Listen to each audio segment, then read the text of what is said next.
संगत से गुण होत है, संगत से गुण जात। कबीर जी का यह दोहा जग जाहिर है, आपने अवश्य सुना होगा।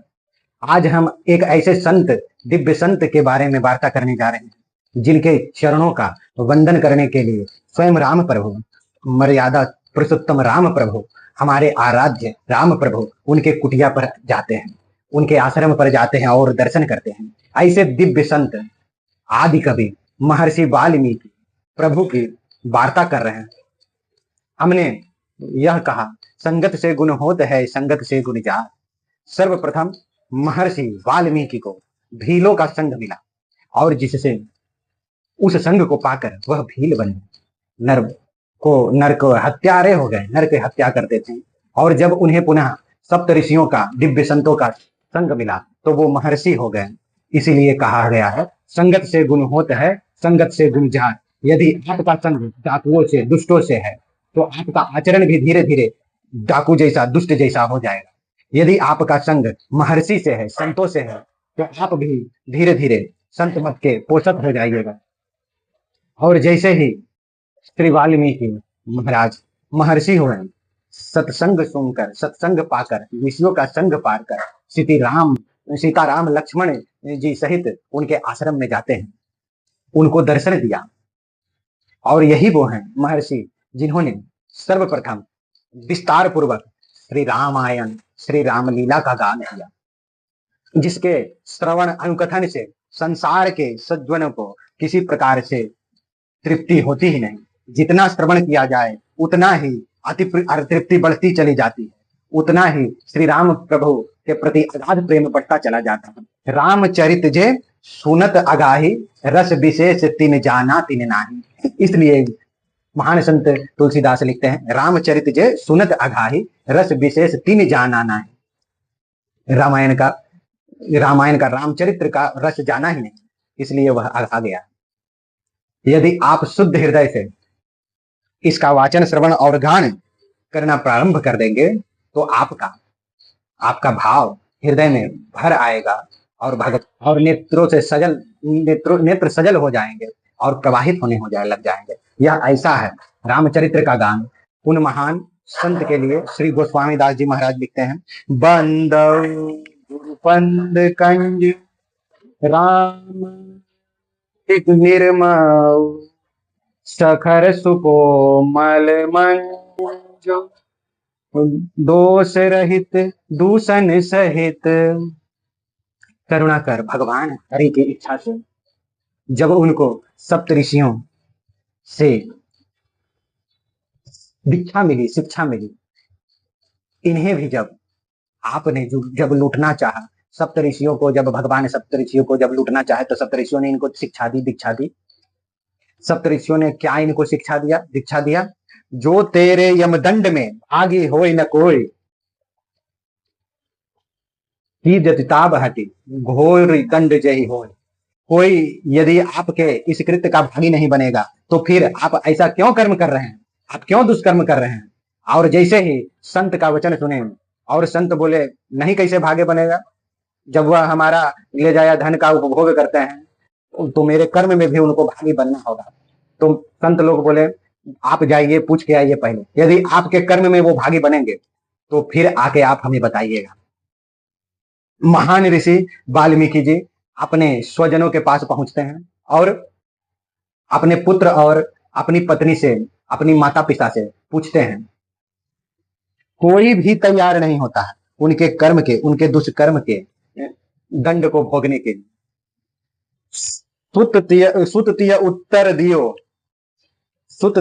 उत्तर दियो प्रचंडा, हम नहीं भागे यमदंड।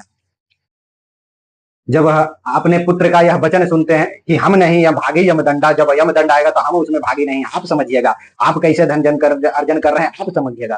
तब महर्षि वाल्मीकि को हृदयाघात हुआ कि हम जिनके लिए उदर पोषण के लिए कर रहे हैं वह भी हमारे इस कुकृत्य में भागी नहीं, तो हम क्यों करें ऐसा कार्य। तब वह महर्षि वाल्मीकि के मन में विचार आया, आज प्रभु श्री सीताराम जी की कृपा से, भागवत श्री सप्त ऋषि के दर्शन से, संभाषण से उनकी किरात बुद्धि बदल गई और विरक्ति और सद्बुद्धि उत्पन्न हो गई। और उसके बाद वाल्मीकि जी कहते हैं पाहि पाहि पर कह चरण पर गिर, आपने कल्याण का उपदेश पूछा। पाहि पाहि त्राहि माम करते हुए संत के चरणों में गिर गए और अपने कल्याण के बारे में मार्ग पूछा और अपने कल्याण का मार्ग पूछने लगे। हे प्रभु, हे ऋषिगण, मेरा कल्याण कैसे होगा? तब आप जान ही रहे कि हमारे प्रभु करुणा निधान है, करुणा के सागर हैं।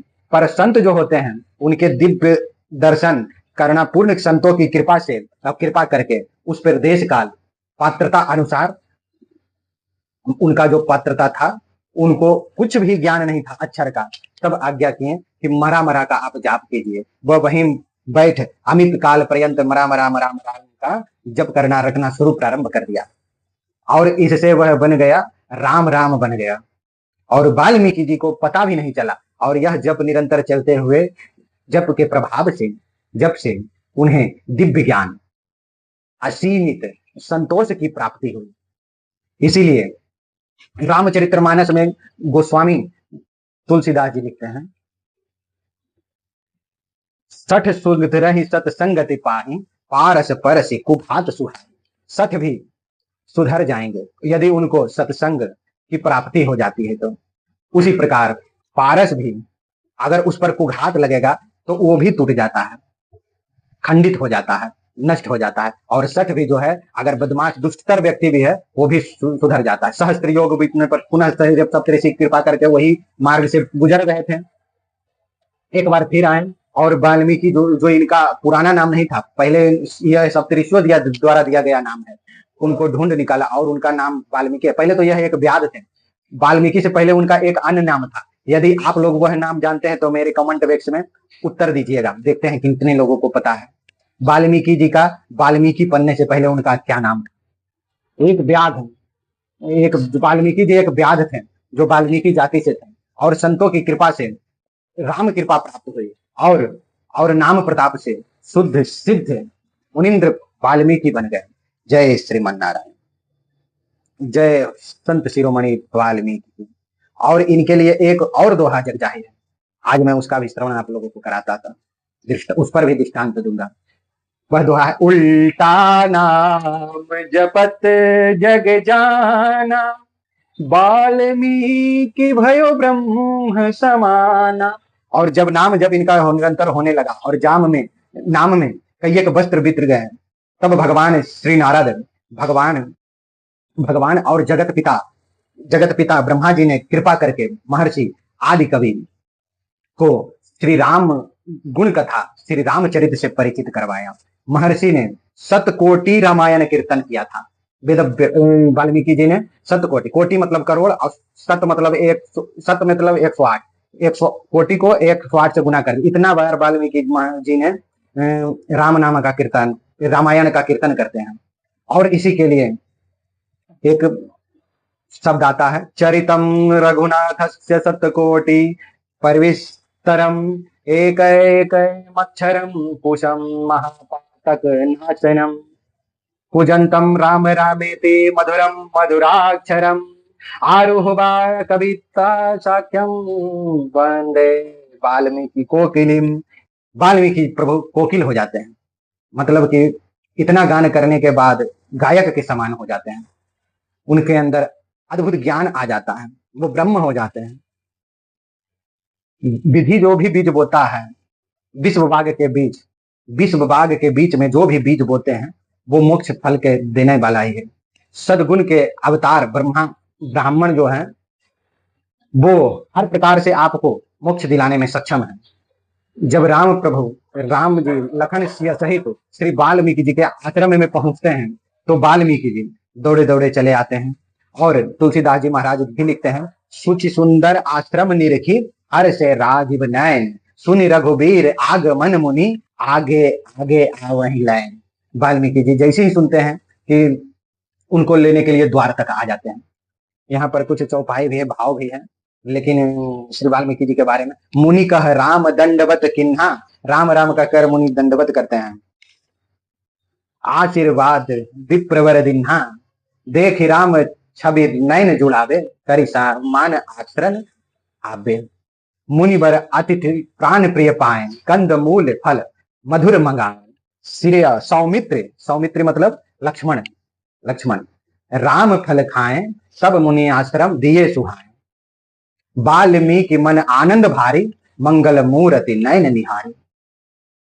और यह सब दृश्य देखकर नयन में बहुत ही प्रसन्नता हो रही थी और अपने आप पर आनंद हो रहा था। और भगवान के दर्शन से और उनके भोजन कराकर वे अत्यंत आह्लादित हुए, प्रसन्न हुए, संतोष हुआ उनके मन में। भगवान भगवान वाल्मीकि जैसे सिद्ध संत थे जो कि भगवान स्वयं उनके कुटिया में जाकर दर्शन देते थे। तो हमें भी चाहिए कि हमें भी भगवान के नाम का गुणगान करते रहना चाहिए, उनके नाम का कीर्तन करते रहना चाहिए। एक दिन प्रभु की कृपा हम अधम जीव पर भी जरूर होगी। वो बहुत ही कृपालु हैं, वो हमें भी कृतार्थ करेंगे और हमारा जीवन को भी धन्य धन्य करेंगे। जय श्री राम, राम नाम का दास।